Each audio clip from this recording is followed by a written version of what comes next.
जय हिंद। आप सभी का स्वागत है हमारे YouTube चैनल पर। आज हम लोग NCERT गणित कक्षा 10 का अध्याय 1 का अंतिम प्रश्नावली 1.4 पर पहुंच चुके हैं। आज इसमें हम लोग सभी प्रश्नों का विस्तारपूर्वक हल देखेंगे। इसमें यानी कि प्रश्नावली 1.4 में जितने भी प्रश्न हैं सभी का आज हम लोग एक ही वीडियो में हल देखने वाले हैं, इसलिए वीडियो में अंत तक बने रहिएगा। और यदि आप हमारे चैनल पर पहली बार आए हैं तो हमारे चैनल को ज़रूर सब्सक्राइब कर लीजिएगा। आगे आपको इसी तरह का वीडियो मिलता रहेगा, यानी कि संपूर्ण गणित का हल आपको मिलने वाला है, इसलिए चैनल को ज़रूर सब्सक्राइब कर लीजिए। चलिए तो आज का क्लास शुरू करते हैं। आज के इस क्लास में हम लोग कक्षा 10 के गणित प्रश्नावली 1.4 के प्रश्नों का हल देखने वाले हैं। इसमें प्रश्न संख्या 1 में कहा जा रहा है कि लंबी विभाजन प्रक्रिया किए बिना बताइए कि निम्नलिखित परिमेय संख्याओं के दशमलव प्रसार शांत हैं या अशांत आवर्ती। देखिए, इसमें कुल 10 प्रश्न दिए गए हैं। इन सभी प्रश्नों को आप बिना लंबी विभाजन प्रक्रिया किए बताना है कि दशमलव प्रसार क्या है, शांत है या अशांत। इसके लिए आपको एक छोटी सी बात याद रखनी है। देखिए, इन सभी प्रश्नों को हल करने के लिए मात्र आपको इस बात को ध्यान रखना है कि किसी भी परिमेय संख्या p बटे q में कोई परिमेय संख्या p बटे q के रूप में है तो उसमें q का अभाज्य गुणनखंड यानी कि जो नीचे में रहेगा q उसका अभाज्य गुणनखंड करेंगे। यदि वह 2 का पावर m गुणे 5 का पावर n के रूप में है तो परिमेय संख्या का दशमलव प्रसार शांत होगा। यदि इस रूप में नहीं है तो दशमलव प्रसार क्या हो जाएगा, अशांत हो जाएगा। बस इस बात को ध्यान में रखते हुए इन सभी प्रश्नों को हल करेंगे। चलिए, सबसे पहले हम लोग देखते हैं प्रश्न 1। अब देखिए, पहला प्रश्न में कहा जा रहा है 13 बटे 31/25। अब इसका आपको चेक करना है कि दशमलव प्रसार शांत है या अशांत। तो जैसा भी बताए थे कि हर का अभाज्य गुणनखंड होना चाहिए 2 का पावर m गुणे 5 का पावर n के रूप में। पहले हम लोग चेक करते हैं इसका अभाज्य गुणनखंड क्या है। तो हम लोग साइड में निकालेंगे अभाज्य गुणनखंड। कितना है, 3125। अब देखिए, इकाई अंक में 5 है इसलिए 5 से विभाजित हो जाएगा। 5 से 5 31, 5 दूनी 10, 5 पच्चे 25, 5 से लग जाएगा ये 12 पच्चे 60, बच गया 2 पर 5 25, यानी कि 5 बार में 5 सही आ जाएगा। 5 दूनी 10, 5 पच्चे 25, फिर 5 से विभाजित होगा 5 बार में। यहाँ देख रहे हैं कि 5 कितने बार आ रहा है, 1 2 3 4 5। तो यहाँ पर हम लिखेंगे 13 बटे 3125 के लिए इसका अभाज्य गुणनखंड को लिखेंगे, जो कि आ रहा है 5 का पावर कितना, 5। हम बताए थे कि 2 का पावर m और 5 का पावर n, यानी कि 2 और 5 का आना चाहिए था, लेकिन यह भी उसी रूप में है। चूँकि 2 का यदि नहीं आया तो 2 का पावर 0 हम लिख सकते हैं, चूँकि 2 का पावर तो आया ही कुछ नहीं, इसलिए यह 5 और 2 का रूप में तो आ रहा है। यानी कि आप सीधे जानिए कि जब 5 का गुणनखंड आवे, केवल 2 का गुणनखंड आए या तो दोनों साथ में आए, तभी यह क्या हो जाएगा, शांत हो जाएगा। 2 और 5 के अतिरिक्त कोई अन्य गुणनखंड शामिल हो जाता है इसमें, तब वह अशांत होगा। बस इसको हम इस प्रकार लिख देंगे, लिखेंगे चूँकि हर का अभाज्य गुणनखंड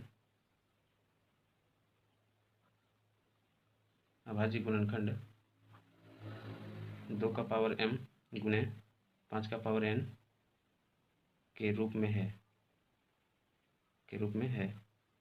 इसलिए 13 बटे 3125 का दशमलव प्रसार शांत है। बस ये हो गया। अब आते हैं क्वेश्चन नंबर 2। इसमें कहा जा रहा है 17 बटे 8। तो यहाँ भी हम लोग 8 का गुणनखंड करेंगे, अभाज्य गुणनखंड करिए 8 का, तो 2 से 4 बार में, 2 से 2 बार में। तो यहाँ देख रहे हैं कि 17 बटे 8 के लिए क्या लिखेंगे, 2 का पावर 3। अभी हम बताए थे कि केवल 2 का अभाज्य गुणनखंड आवे या तो 5 का आवे या तो दोनों साथ में आवे, शांत होगा। तो यह भी 2 का पावर 3 आया और 5 का पावर क्या आएगा, 0 हो गया। मतलब कि 2 का पावर m और 5 का पावर n के रूप में हो रहा है, तो यह भी शांत होगा। यहाँ भी वही स्टेप लिखेंगे, चूँकि हर का अभाज्य गुणनखंड 2 का पावर n गुणे 5 का पावर n के रूप में है, इसलिए यह क्या है, दशमलव प्रसार शांत है। चलिए लिख देते हैं, लिख दिए। चूँकि हर का अभाज्य गुणनखंड 2 का पावर m गुणे 5 का पावर n के रूप में है, इसलिए 17 बटे 8 का दशमलव प्रसार शांत होगा। ये आपका आंसर हो गया। अब क्वेश्चन नंबर 3 देखते हैं। क्वेश्चन नंबर 3 में कहा जा रहा है 64 बटे 455। तो यहाँ भी हम लोग 455 का गुणनखंड करके देखते हैं। देखिए, 455 55 का यदि अभाज्य गुणनखंड करते हैं, इकाई अंक में 5 है, मतलब 5 से विभाजित है। 5×9 45, 5 1 5, 91 है तो 7 से लग जाएगा 13 बार में।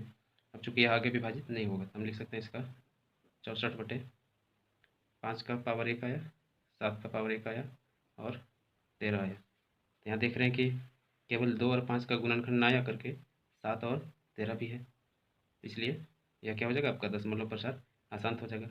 इसमें भी आप देखिए हम लिख सकते हैं इसको कि चूंकि हर का अभाज्य गुणनखंड 2 का पावर m गुने 5 का पावर n के रूप में नहीं है, इसलिए 64/455 का दशमलव प्रसार अशांत है। ये आपका हो जाएगा आंसर प्रश्न संख्या 3 का। अब आते हैं प्रश्न संख्या 4। इसमें कहा जा रहा है कि 15/1600। अब इसका हम लोग चेक करते हैं, तो हम लोग यहाँ क्या करेंगे, 1600 का अभाज्य गुणनखंड करेंगे।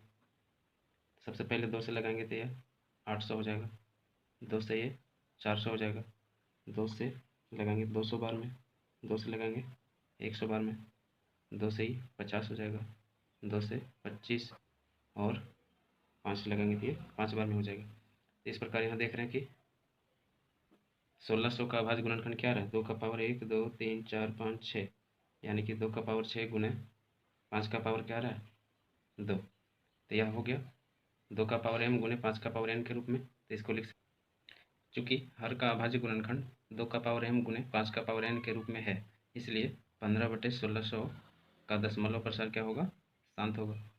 अब देखते हैं अगला प्रश्न, यानी कि प्रश्न संख्या 5। प्रश्न संख्या 5 है 29/243। तो हम लोग यहाँ 243 का अभाज्य गुणनखंड करते हैं। 243 यह देखते हैं 3 से डिवाइड जा रहा है, 3 8 24, 3 1 3, फिर 3 से 27 3 81, फिर 3 से 3 9 27 और 3 3 9। यहाँ देख रहे हैं कि 3 का ही पावर आ रहा है, तो 29 लिख सकते हैं 3 का पावर 5 बार आ रहा है। यह आपका 2 और 5 के गुणनखंड के रूप में तो नहीं हो रहा है, तो हम इसको लिख सकते हैं, यहाँ देखिए चूँकि हर का अभाज्य गुणनखंड 2 का पावर m गुने 5 का पावर n के रूप में नहीं है, चूँकि यह केवल 3 का ही आया गुणनखंड, 2 और 5 का नहीं आया, इसलिए 29/243 का दशमलव प्रसार। अब देखिए प्रश्न संख्या 6। इसमें है 23/2 का पावर 3 5 का पावर 2। चूँकि इसका हर का अभाज्य गुणनखंड 2 और 5 का ही दिया गया है, इसमें अलग से अभाज्य गुणनखंड निकालने की आवश्यकता नहीं है। इसको आप डायरेक्ट देख रहे हैं कि 2 का पावर 3 और 5 का पावर 2 है, तो इसको हम लिख सकते हैं कि चूँकि हर का अभाज्य गुणनखंड 2 का पावर m गुने 5 का पावर n के रूप में है, इसलिए 23/2 का पावर 3 इंटू 5 का पावर 2 का दशमलव प्रसार क्या होगा, ये भी आपका शांत होगा। अब चलते हैं क्वेश्चन नंबर 7। 7 भी कुछ इसी तरह का है। इसमें कहा जा रहा है 129/2 का पावर 2, 5 का पावर 7 और 7 का पावर 5। यहाँ देख रहे हैं कि सबका गुणनखंड किया गया है, इसमें 2 का 5 का, लेकिन इसके साथ ही साथ एक और 2 और 5 के अलावा एक अन्य संख्या 7 का भी गुणनखंड शामिल है, इसलिए यह इस रूप का नहीं हो रहा है, यानी 2 का पावर m गुने 5 का पावर n के रूप में नहीं हो रहा है। इसका मतलब इसका क्या हो जाएगा, अशांत आवर्ती हो जाएगा, अशांत आवर्ती। Question number 8। प्रत्येक में हम ये स्टेप बार बार क्यों दोहराएं, आप खुद ही ये स्टेप को प्रत्येक क्वेश्चन के अनुसार लिखते चलेंगे। अब क्वेश्चन नंबर 8 में देखिए 6/15, 6 का 6 लिखेंगे, 15 का यदि गुणनखंड करें तो 3 गुने 5 आता है। ऐसे तो देखने में लग रहा है कि यहाँ 5 के और साथ में क्या है 3 है, 2 और 5 का होने से, लेकिन इसमें 3 भी आ गया। यहाँ देखने से लगता है कि यह अशांत आवर्ती है, लेकिन देख रहे हैं कि 3 से 6 को डिवाइड हम कर सकते हैं। 3 से यदि 6 को डिवाइड कर देंगे तो फाइनली बच जाता है 2/5, और 2/5 है तो केवल अब 5 का ही रहा, इसलिए क्या होगा, इसका शांत हो जाएगा, इसका दशमलव प्रसार क्या होगा, शांत। इसी स्टेप के तरह इसमें भी आप लिखेंगे और अंत में लिखेंगे कि दशमलव प्रसार शांत होगा। अब चलते हैं क्वेश्चन नंबर 9। क्वेश्चन नंबर 9 में कहा जा रहा है 35/50। तो 35 का हम लोग 35 लिखेंगे और हर है 50, 50 का यदि अभाज्य गुणनखंड करेंगे तो देखिए यहाँ करके दिखाते हैं। 50 को सबसे पहले 2 से यदि भाग लगाएं 25 बार में आएगा, 5 से लगाएंगे तो 5 बार में आएगा। क्या आ रहा है गुणनखंड में, 2 आ रहा है और 5 का पावर 2 आ रहा है। तो चूँकि इसमें हम देख रहे हैं 2 और 5 का ही गुणनखंड आया, यानी कि यह 2 का पावर m गुने 5 का पावर n के रूप में है। इसका मतलब कि इसका क्या हो जाएगा, दशमलव प्रसार, ये शांत होगा। अब अगला क्वेश्चन देखते हैं। पहला क्वेश्चन के अंतर्गत ही अंतिम है। इसमें कहा जा रहा है 77/210। इस क्वेश्चन में लिखा है 77/210। 77 का 77 लिखेंगे और 210 का हम लोग अभाज्य गुणनखंड करते हैं। 210 का यदि आप अभाज्य गुणनखंड करें, 2 से 2 के 2, 2 पंजे 10 और 0, 5 से लगाएंगे तो ये 21 बार में आएगा, 3 से ही 7 बार में आएगा। यानी कि इसके गुणनखंड में आपका आ रहा है 2 गुना 3 गुना 5 गुना 7। तो इसमें 2 और 5 के अलावा अन्य संख्या भी शामिल हो गई है, इसलिए यह क्या होगा, इस रूप का नहीं हो रहा है। यानी कि 2 का पावर 5 गुने 5 का पावर 2 का पावर m गुने 5 का पावर n के रूप में नहीं हो रहा है। इसका मतलब क्या हो जाएगा इसका, ये आपका अशांत आवर्ती होगा, अशांत आवर्ती। तो पहला प्रश्न के अंतर्गत जितना 10 क्वेश्चन दिया गया था, सभी प्रश्न को आप इस तरीके से हल कर सकते हैं। अब देखते हैं प्रश्न संख्या 2। प्रश्न संख्या 2 क्या कहता है, अब देखेंगे। देखिए प्रश्न संख्या 2 में कहा जा रहा है कि ऊपर दिए गए प्रश्न संख्या 1 में, यानी कि अभी हम लोग जो हल किए थे प्रश्न संख्या 1 में जो 10 प्रश्नों को हल किए थे, उन्हीं में से उन परिमेय संख्याओं के दशमलव प्रसार लिखें जो शांत है। यानी जो शांत आया था दशमलव प्रसार, उनका दशमलव रूप लिखना है। तो अभी हम लोग इसको शॉर्ट लिस्ट कर लिए हैं कि प्रश्न संख्या 1 में टोटल 10 में से कितने ऐसे परिमेय संख्या हैं जिसमें दशमलव प्रसार शांत था। तो शांत दशमलव प्रसार वाले प्रश्न पहला था, दूसरा, चौथा, छठा, 8वां और 9वां। इन सभी प्रश्नों के दशमलव प्रसार हम लोग अब लिखेंगे। देखिए सबसे पहले हम लोग देखते हैं ये पहला नंबर। पहला नंबर में कहा जा रहा है कि 13 बटे कितना है, 3125। तो 13 बटे 3125 का हम लोग इसमें देखिए 31-25 का अभाज्य गुणनखंड क्या आया था, तो आपको दिखा देते हैं। देखिए हम लोग जब इसका 31-25 का हर का जब अभाज्य गुणनखंड किए थे तो 5 का पावर 5 आया था। तब इसको हम लिख सकते हैं 13 बटे 5 का पावर 5। अब चूंकि यह होना चाहिए 2 का पावर m गुने 5 का पावर n के रूप में, लेकिन यहाँ पर केवल 5 का ही पावर 5 दिख रहा है, तो आपको 2 भी इसमें लेना है, इसके पावर को सेम करना है। 2 का पावर 5 है तो 2 लेंगे तो इसमें पावर कितना लेना है, 5। और समतुल्य रखने के लिए जितना आप हर में गुना कर रहे हैं उतना ही अंश में गुना करना पड़ेगा। यानी कि 2 का पावर 5 आपको अंश में गुना करना है। तब क्या होता है, 13 गुना 2 का पावर 5 का मतलब हुआ कि 2 को 5 बार गुना करेंगे, यानी कि 2 गुने 2 गुने 2 गुने 2 गुने 2, 2 दूनी 4, 4 दूनी 8, 8 दूनी 16, 16 दूनी 32।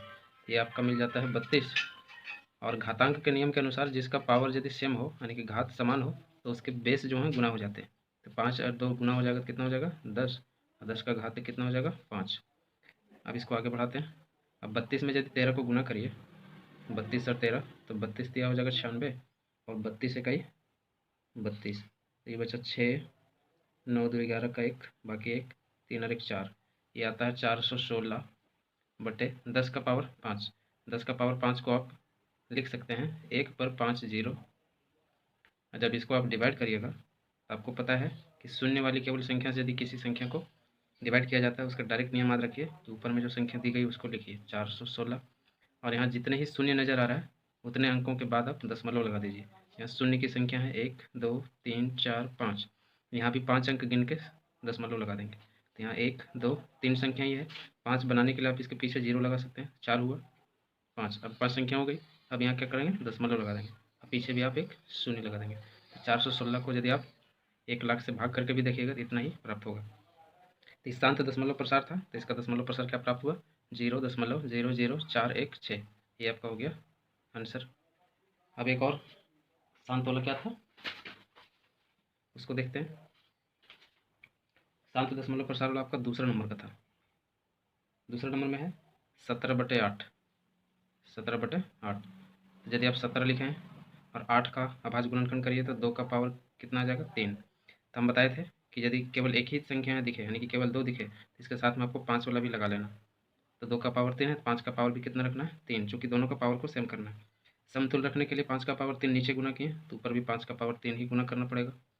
अब 17 गुणे 5 का पावर 3 का मतलब हुआ 125, और बटे कितना हो जाएगा, 2 पचे 10 का पावर 3।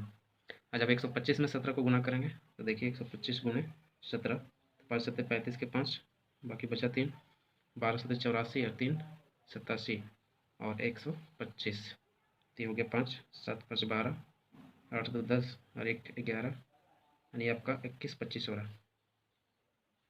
तो ऊपर लिख देंगे हम लोग, क्या लिखेंगे, 21 25 बटे 10 का पावर 3 का मतलब कि 3 जीरो, एक पर कितना जीरो, 3 जीरो। जब इसको आप डिवाइड कर दीजिएगा तब क्या बन जाएगा, बताए थे ऊपर वाली जो संख्या उसको लिख दीजिए 21 25, जितना शून्य नज़र आ रहा है नीचे उतने अंक के बाद दशमलव लगा दीजिए। 3 शून्य है, 3 अंक के बाद दशमलव लगेगा, 1 2 3, यहाँ लगा देंगे दशमलव, यही हो जाएगा इसका दशमलव प्रसार। अब था क्वेश्चन नंबर 4 जो था, क्वेश्चन नंबर 4 आपका ये शांत दशमलव प्रसार था। तब क्वेश्चन नंबर 4 का देखते हैं। इसमें है 15 बटे 1600। चूँकि यह बड़ी संख्या है तो आपको दिखा देते हैं कि पहले हम लोग जो इसका 1600 का भाज्य गुणनखंड किए थे तो क्या आया था। देखिए याद करिए, जब हम बताए थे, देखिए 15 बटे 1600 है, तो इसका जब हम लोग अभाज्य गुणनखंड किए थे तो 2 का पावर 6 आया था और 5 का पावर 2 आया था। तो ये हम लोग लिखेंगे 2 का पावर 6 गुने 5 का पावर 2, तो लिखेंगे 15 बटे 2 का पावर 6 गुने 5 का पावर 2। अब देखिए हम लोग पहले क्या कर रहे थे कि केवल एक संख्या यदि दिखता था, मान लीजिए कि 2 दिखा तो हम लोग 5 को गुना किए थे, लेकिन यहाँ दोनों संख्या दिख रही है, 2 भी और 5 भी, लेकिन दोनों का पावर है सो सेम नहीं है। पावर को सेम करने के लिए, यानी कि पावर को समान करने के लिए इसमें कुछ गुना करना पड़ेगा। तो देखिए पावर यहाँ 6 है और हमको 5 का पावर 2 को कर देना है 6, तो इसके लिए 5 का पावर 4 गुना करेंगे तभी तो 2 और 4 जुड़ जाएगा, चूँकि घातांक के नियम के अनुसार पावर क्या होता है, गुना में जुड़ जाता है। 5 का पावर 4 गुना करेंगे तो ऊपर भी करना पड़ेगा 5 का पावर 4। अब देखिए ऊपर 15 है, 5 का पावर 4 का मतलब होता है 625, चूँकि 5 को आप 4 बार गुना करके देख सकते हैं 625 आएगा। अब ये क्या बनता है, 2 का पावर 6 तो था ही, अब 5 का पावर क्या बन जाएगा, 2 और 4 मिलके 6। अब इसके आगे देखिए, यदि 15 को गुना करेंगे 625 से, तो देखिए गुना करते हैं 625 गुना 15, 5 पच्चे 25 के 5, बाकी 2, 2 पच्चे 10 है 2 12, बाकी 1, 6 पच्चे 30 और 1 31, ये 625 आया। यहाँ 5 5 2 7, 1 और 2 3, 6 3 9, ये आपका आता है 93 75। और ये क्या बन जाएगा, पावर यदि आपका समान हो गया तो नीचे आप गुना कर सकते हैं, यानी कि 10 का पावर बन जाएगा 6। और पता है कि 93 75 लिखेंगे, 6 का मतलब कि 1 पर आप 6 जीरो लगाएंगे। इसको जब आप काटेंगे 6 जीरो का मतलब हुआ कि 6 अंक के बाद दशमलव लगेगा, तो 93 75 लिखेंगे और 6 अंक बनाना है, तो चूँकि 4 अंक है 5 6, उसके बाद लगा देंगे दशमलव, पीछे अब जीरो, ये इसका हो गया दशमलव रूप। बातें अगला जो था शांत दशमलव प्रसार वाला, वो आपका है क्वेश्चन नंबर 6, ये चौथा था।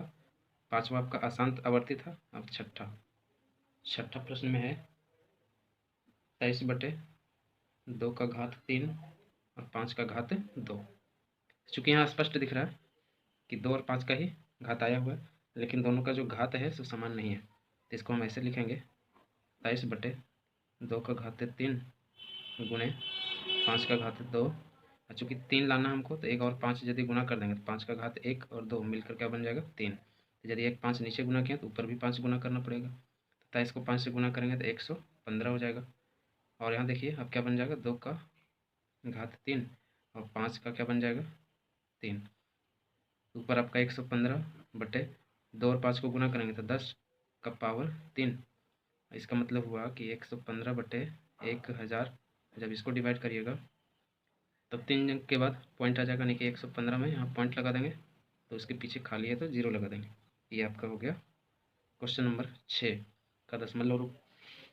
अब दशमलव जिसका प्रसार शांत था, अगला क्वेश्चन है क्वेश्चन नंबर 8। 8 में कह रहा है 6 बटे 15, इसको आप ऐसे लिख सकते हैं 6 बटे 3 गुने 5, 3 वाला इससे कैंसिल हो जाएगा तो बचेगा 2 बटे 5। जब इसको आप डिवाइड कर दीजिएगा तो चूँकि 0 पॉइंट लगाएंगे तो 0 जाएगा, 5 से 5 चौक 20, तो 0.4 इसका आंसर हो जाएगा। ये छोटी संख्या थी, इसको आप ऐसे डायरेक्ट डिवाइड करके कर सकते हैं। अब है प्रश्न संख्या 9। अब 9 में देखिए कि क्या कहा जा रहा है। 9 में है 35/50। ये जो आपस में डिवाइड जाएगा 5 से 35, 5 से 5 दहाई 50, तो ये बचता है 7/10। जब इसको आप डिवाइड करिएगा तो आएगा 0.7। ये हो जाएगा इसका आंसर। ये दो प्रश्न बहुत छोटे छोटे थे, बहुत ही आसान है। इस प्रकार आप जो भी दशमलव प्रसार शांत था उसका दशमलव रूप इस तरह से लिख सकते हैं। अब देखते हैं इसका आगे प्रश्न संख्या 3। अब देखिए प्रश्न संख्या 3 में कहा जा रहा है प्रत्येक स्थिति के लिए निर्धारित कीजिए कि यह संख्या परिमेय संख्या है या नहीं। यदि है और P/Q के रूप की है तो Q के अभाज्य गुणनखंडों के बारे में आप क्या कह सकते हैं। देखिए नीचे जो प्रश्न दिया गया है इसमें आपको बताना है कि यह परिमेय संख्या है या नहीं। तो देखिए पहला प्रश्न है, इसमें यदि आप देखें तो लिखा हुआ है 43.1 2 3 4 5 6 7 8 9। तो चूंकि यह आपका 9 तक जा करके शांत हो गया, या आगे नहीं आएगा, क्योंकि इस पर रेकरिंग भी नहीं, यानी कि पूरी तरह से शांत दशमलव प्रसार है। जिसका भी शांत दशमलव प्रसार हो वह परिमेय संख्या होती है, तो हम इसको लिख सकते हैं। अब देखते हैं इसका कार्य कि P/Q के रूप में है, तो बिल्कुल है। पॉइंट यदि हम हटा दें और नीचे बट्टा लगा दें तो कितना 9 अंक है, यानी कि 10 का पावर क्या लगा सकते हैं 9। और इसी को यदि आप 10 का पावर 9 को आप चेंज करना चाहें तो 2 का पावर 9 गुने 5 का पावर 9 कर सकते हैं, यानी कि यह 2 का पावर m गुने 5 का पावर n के रूप में है। तो वही कह रहा है कि Q के अभाज्य गुणनखंडों के बारे में आप क्या कह सकते हैं। तो कह सकते हैं कि यह 2 का पावर m गुने 5 का पावर n के रूप में है। तो इसका आंसर क्या लिखेंगे। देखिए आंसर होगा इसका कि हाँ यह परिमेय संख्या है, परिमेय संख्या है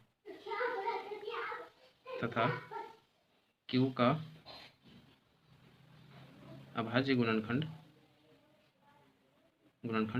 इस रूप में है। तो 2 का पावर m गुने 5 का पावर n के रूप में है। बस इतना ही आप इसमें लिख सकते हैं। अब देखते हैं प्रश्न संख्या 2। तो चूंकि इसमें देख रहे हैं कि दशमलव के बाद ये आपका डॉट डॉट डॉट लगा हुआ है, इसका कोई अंत नहीं है, यानी कि यह अशांत है। और अशांत के साथ साथ देख रहे हैं कि यह आवर्ती भी नहीं है, यानी कि यह अनावर्ती है। तो जो भी जिस भी परिमेय संख्या का दशमलव प्रसार आपका क्या हो अशांत अनावर्ती के रूप में हो, तो वह वास्तव में परिमेय संख्या नहीं होती, वह क्या होती है अपरिमेय संख्या होती है। तो इसको हम कह सकते हैं परिमेय संख्या, इसको बोलेंगे कि नहीं, ये क्या आपका परिमेय संख्या नहीं है, परिमेय संख्या नहीं है। तो क्या होगी यह अपरिमेय संख्या होगी, अपरिमेय संख्या है। और जो अपरिमेय संख्या होती है तो उसका फिर आपको चेक नहीं करना है कि क्या है, Q का अभाज्य गुणनखंड क्या होगा नहीं होगा, वो आगे आपको चेक करने की आवश्यकता नहीं है। प्रश्न संख्या 3 को देखते हैं। चूँकि इसमें देख रहे हैं कि रेकरिंग लगा है, अब पता है आपको कि जो अशांत होता है आवर्ती होता है वह परिमेय संख्या होती है। इसको हम लिख सकते हैं कि हाँ क्या है यह, हाँ यह परिमेय संख्या है, परिमेय संख्या है। प्रश्नावली 1.4, प्रश्नावली आपका 1.4 पूरा कंप्लीट हो गया। अब हम लोग चलेंगे अगले अध्याय की ओर, यानी कि अध्याय 2। उसमें हम लोग बहुपद, पहले लेसन में हम लोग उसमें बहुपद पर चर्चा करेंगे, बहुपद का परिचय, फिर धीरे धीरे उसके सभी प्रश्नावली के प्रश्नों को हल करेंगे।